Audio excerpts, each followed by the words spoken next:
Hola, hola, ¿cómo estamos? ¿Qué tal? Las noticias desde Teotihuacán, porque ya no estamos en Los Cabos, pero el día de hoy tenemos una maravilla son los sonidos, más que todo, pues del jaguar, la llorona. Cuéntame, ¿cómo te llamas, amigo? Ismael, Ismael, más o menos, platícame. Por ejemplo, este jaguar, ¿cómo lo haces tú?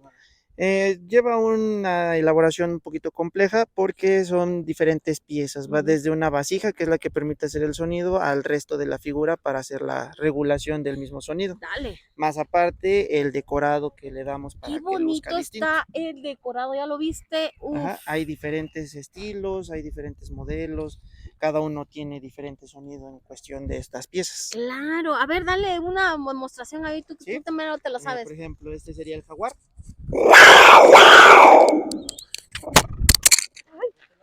Perdón, perdón. Llorona. Mis hijos. Flauta de la muerte. Es para llamar a los chamacos a comer. Órale. El lobo.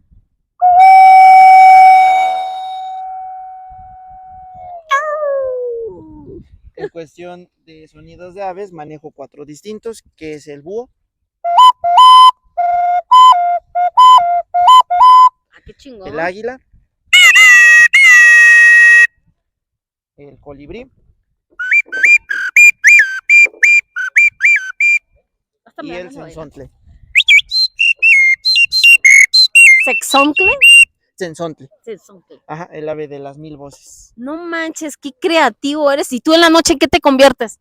En jaguar, en jaguar. Ah, ándale, entonces un jaguarcito para el mundo, Sí, pues. sí, sí. Un saludo para la gente de Nuestros Cabos. Un saludo desde Teotihuacán. Ojalá puedan venir a visitar y animarse con algunas de las piezas que aquí vendemos. Así es, directamente con él, miren, reconozca lo que viene, es el mero merito merota. Y ya sabes, y te hallas. Gracias, bye bye.